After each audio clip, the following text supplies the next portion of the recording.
Hello, everyone, and welcome back to Mr. Bob English, where we've made learning English practical and fun. I'm Anna. And I'm Bob. Hi, Anna. How are you feeling today? I'm feeling pretty good. Thank you, Bob. How about you? I'm feeling great.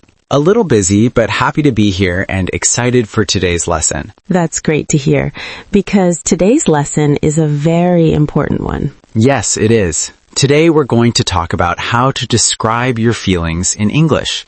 This is a skill many English learners really want to improve. And for a good reason, because feelings come up in conversations every single day, at work, at school, with friends, with family, even in short conversations with strangers. Exactly. Anytime someone asks, "How are you?" or "How are you feeling?" they're asking about your feelings. But many English learners tell us the same thing. They know how they feel inside, but they don't know how to say it in English, or they feel nervous about choosing the right word. Yes, many learners only use one or two words. They say good when they feel many different things, or they say bad when they want to say more, and that's very common. There's nothing wrong with that. Everyone starts there. So today, we're going to help you move forward step by step. We're not going to rush. We'll keep everything slow and clear. We'll use easy words, we'll give you many examples, and most importantly, we'll practice together. Yes, this lesson is designed to help you feel more confident. You don't need perfect English. You just need simple, clear sentences.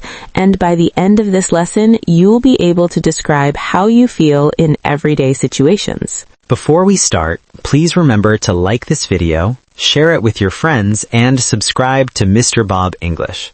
Your support really helps the channel, and we're very happy you're learning English with us today. Take a deep breath, get comfortable, and let's begin. So Anna, let's start with a very simple question. What are feelings? That's a great place to start. Feelings are how you feel inside.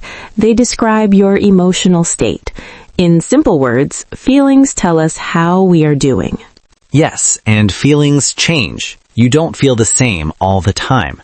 Sometimes you feel happy, sometimes you feel tired, sometimes you feel nervous, and sometimes you feel calm. All of these are feelings. And feelings are personal. They're different for everyone. Two people can be in the same situation and feel different. That's very important to remember. And there are no right or wrong feelings. If you feel something, that feeling is real for you. Exactly. In English, we talk about our feelings all the time, sometimes directly, sometimes indirectly. For example, when someone asks, "How are you?" they are asking about your feelings. Yes, and many learners answer only, "I'm fine." That's okay. But there are many other simple ways to answer, and today we're going to learn them. Let's start with some very common feeling words. These are words you hear every day, and they are easy to use. The first one is happy. For example, I feel happy today. Another very common word is sad. I feel sad. We also use tired. I feel tired. Yes, that's a very common one, especially after work or school. Another one is good. I feel good. And the opposite, bad. I feel bad. These are basic feeling words and they are very useful. But sometimes good and bad feel too general, so let's look at a few more. Here are some more common feelings. Excited. I feel excited. For example, before a trip or a special event. Another common one is nervous. I feel nervous. For example, before a test or a meeting. Calm. I feel calm. For example, when you are relaxed. Stressed. I feel stressed. This one is very common at work. Relaxed. I feel relaxed. For example, on the weekend. All of these words are very common, and you don't need to use all of them. Just a few is enough. Now let's talk about how we use these words in sentences. The most common way is I feel plus feeling word. For example, I feel happy. I feel tired. I feel nervous. This structure is very easy, and it works for almost all feelings. Yes, this is one of the safest and most natural ways to talk about feelings. You can use it in formal situations and in casual situations. Often, feelings are temporary, so we can add words like today, right now, at the moment. For example, I feel tired today. I feel nervous right now. I feel relaxed at the moment. This helps the listener understand that this feeling may change later. Yes, that's very natural in English. Let's do a small practice. I'll say a situation, then I'll say how I feel. Anna will do the same. Okay. Situation 1. After a long day at work, I feel tired. My turn. I feel tired too, but also relaxed. Nice. Situation 2. Before a presentation, I feel nervous. I feel nervous, but also excited. Great example. You can have more than one feeling at the same time. Now let's talk about asking other people about their feelings. This is very important for conversations. Some common questions are, how are you feeling? How do you feel? How are you today? These are very common and friendly. Yes, and they can be used in many situations. At work, with friends, with family. When someone asks you, how are you feeling? You can answer simply. For example, I feel good. I feel tired. I feel okay. I feel stressed. I feel happy. All of these are correct. You don't need long answers. Short answers are normal. If you want to say a little more, you can add a reason. You can use because. For example, I feel tired because I didn't sleep well. I feel happy because it's the weekend.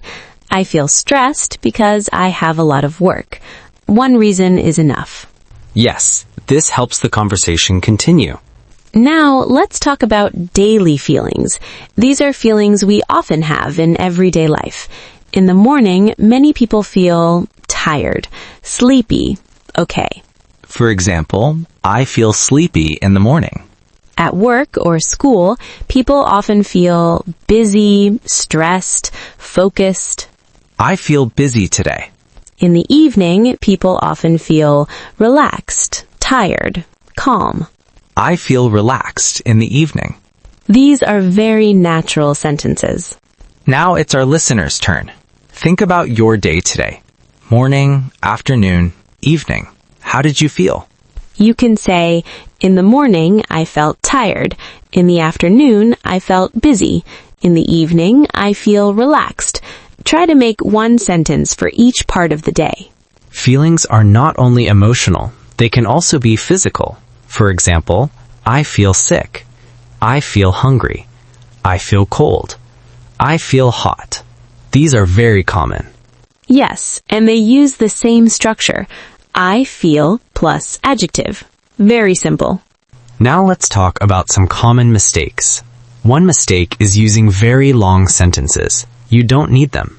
Simple is better. Another mistake is worrying too much about grammar.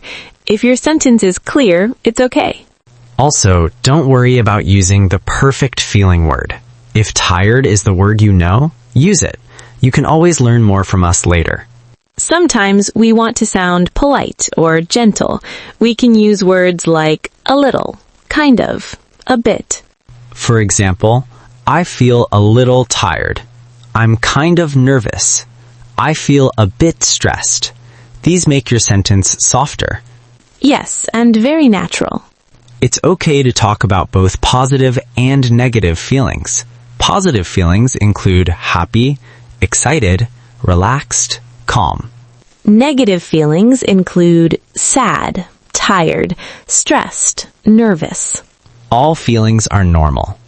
And talking about them is healthy. Let's do a short conversation. Anna, how are you feeling today?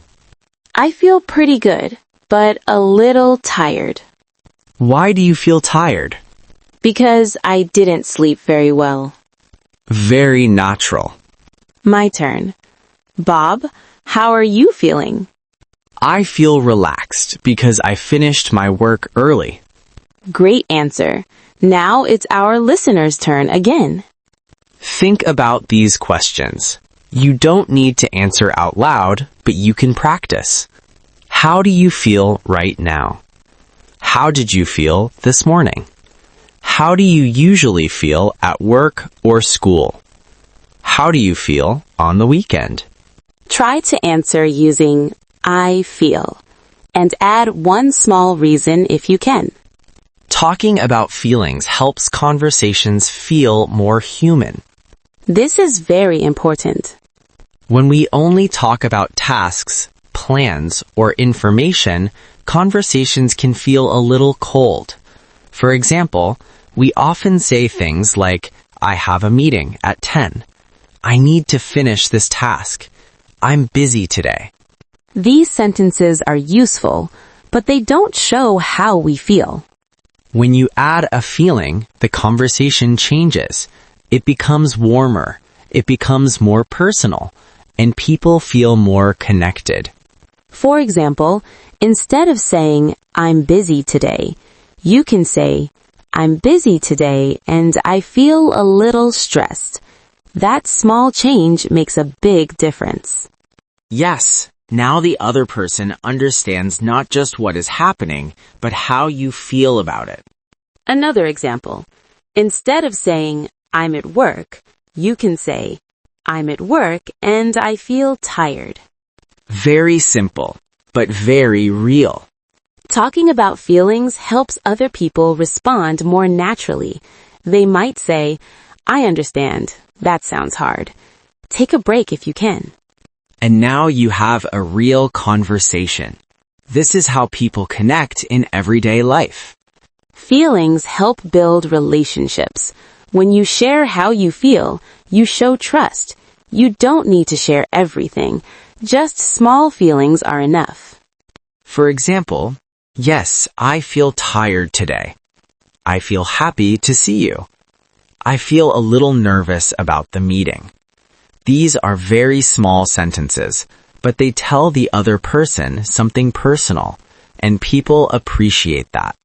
Yes, even simple feelings make a difference. You don't need big emotional words. You don't need long explanations. Just one feeling word is enough. Another important thing about feelings is this. When you share a feeling, it invites the other person to respond. For example, if you say, I finished my work, the conversation might stop. But if you say, I finished my work and I feel relieved, now the other person can say, that's great. I'm glad to hear that.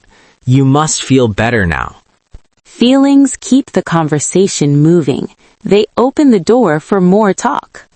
Let's look at some very simple feeling sentences you can use every day. I feel tired today. I feel good right now. I feel happy to be here. I feel a little stressed. I feel relaxed this evening. All of these are short.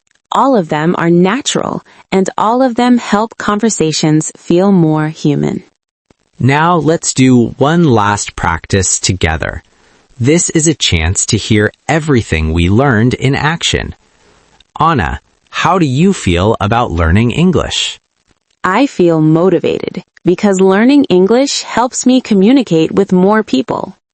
That's a great answer. It's clear, it's simple, and it has a reason. Now my turn. I feel happy when I learn English because I see progress.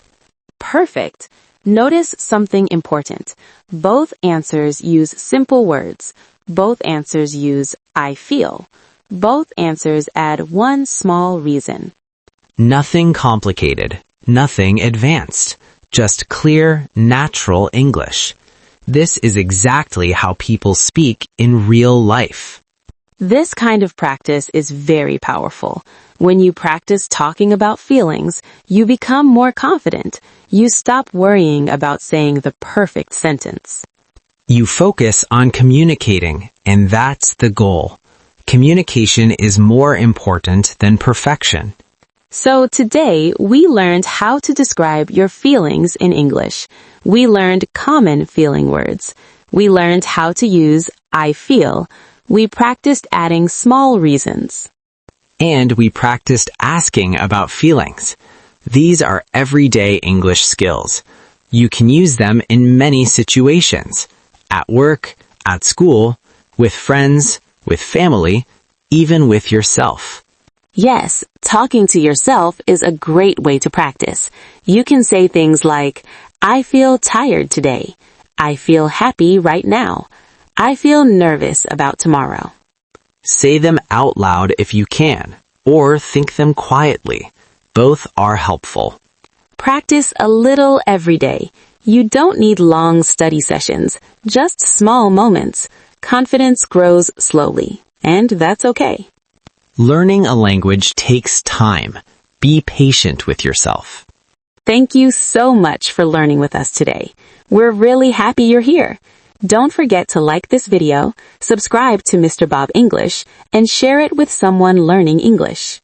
And leave a comment below. Tell us one feeling you have today and why. It can be simple. We'd love to read it. See you next time. Bye, everyone. Keep practicing your English.